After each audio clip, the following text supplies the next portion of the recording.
Listen, I haven't been that dizzy, honestly. No, I completely agree with since I did championship game next year. I did that bat trick like 2 summers ago Get in the his yard. number. I want him to lead off the championship video next year. If we want to talk about the Lamar Jackson Bears landing spot, the only thing that I could sort of be swayed on is, what about a Justin Fields for Lamar Jackson 1-for-1 deal? You get the younger, cost-controlled guy who is sort of cut from the same cloth, super great athlete, can make a lot of those throws that Lamar makes, is a rising player. Certainly has he's been in the league longer, but has a resume that includes an MVP and is significantly more accomplished than our quarterback. That may change over the course of time, but that's reality now. And then you get out of the contract business for a little bit, and then your headache is gone, and you get a young ascending player. And we get the Bears, the more accomplished player, but the Bears would lose their salary cap flexibility, or at least a lot of it. You would still have room, but you would lose a lot of it. But you would get the more accomplished player. Yes. Who still isn't the perfect quarterback. No. But he is much, much better. So would you do that? That's where this is the reason. This didn't just come out of the blue where I just pulled this down. This came from reading this article. So you say no. I could be swayed. Like, I'm on the fence on this. Yeah, I mean, I'm not pounding my fist on the table. Your hypothetical, however fantasy-driven it isn't an immediate response to me. But I told you earlier, I'm concerned. Each of the last 3 seasons, he hasn't finished the season. Like, he's taken a lot of abuse. He's been a very productive player. He's been an electric player. Isn't that the same with Justin, though? Could be. No. Hasn't that been the same with Justin the last 2 years? Hasn't been able to finish a season. Yes. So we have 2 quarterbacks who haven't been able to finish the season. Correct. But one is probably making $5 million. The other is going to make $50 million, guaranteed for X number of years. There's no flexibility in a contract for me. Others may feel different about it. You are locked in at that point with a player. I get it. He's 26, but he's also been in the league for 5 years. And he has a ton of miles on him compared maybe to others because of the style he plays. And I forget, like I said, I forget who said it first, but it resonated with me. Your legs as a player are going to give out before an arm, which means a player who relies a lot on his legs, that part of his game is going to have to be negotiated. Like, he's going to have to segue from being a guy that is an enormous, and he has. Like, if you look at him statistically, they have asked less of him in terms of running the football. The hope is that as you ask less of him from the ground game, that the passing efficiency will improve. And I'm not so sure that has happened for the Baltimore Ravens in a manner in which they had hoped. Exactly. And this also comes from the standpoint of, as you continue to hear the whispers, the Bears have not been won over yet by Justin. Would they be more won over with Lamar?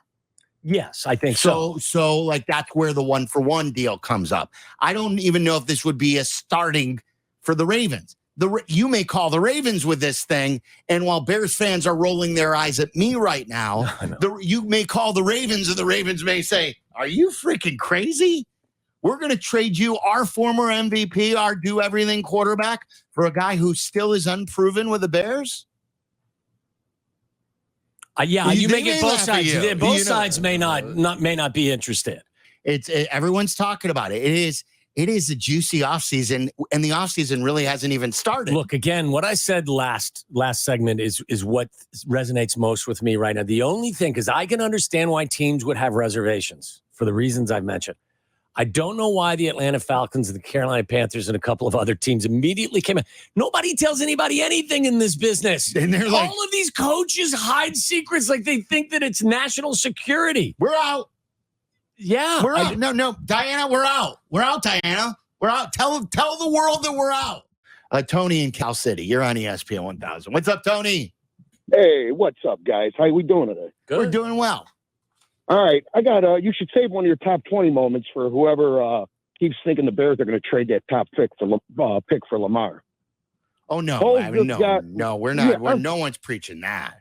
Yeah, well, I heard somebody, whoever, I know you guys ain't, but I'm saying these writers, sometimes I think they're just putting stuff out for controversy, like clickbait.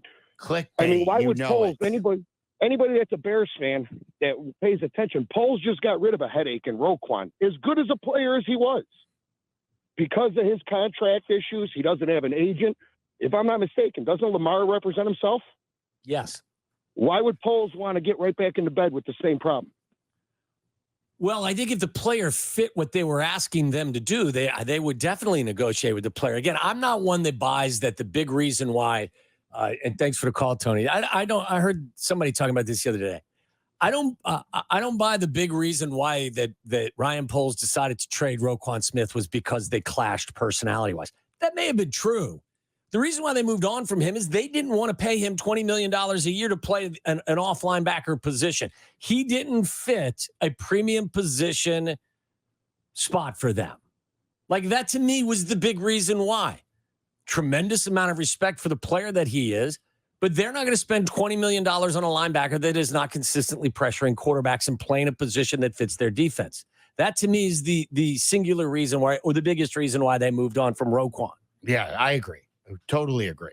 Elmhurst Steve, you're on ESPN 1000. What's up, Steve?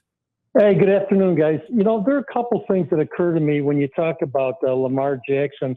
One of the things that I would have a problem with if I was a general manager is, you know, there was a lot of people out there talking about he could have played the last couple of games of the regular season. He could have played in the playoffs, but because his contract negotiations stalled, he didn't want to take a risk at getting injured or anything like that. And that would bother me because you get a finite number of opportunities to win the championship, and they were going to the playoffs. And with him, you know, obviously their chances are a whole lot better, but he just, to me, it comes off as more of a me guy than a we guy when you choose to sit out like that. That would bother me. And then the other factor is you go and trade for him. Okay, it's going to cost you probably a couple number one picks, right? And then you're going to have to pay him like, what, $50 million a year?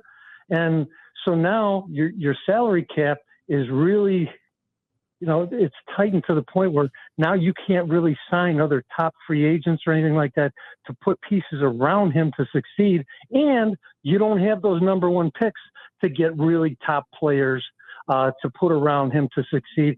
So I don't know. I see a lot of factors that go into this decision other than, you know, just owners colluding.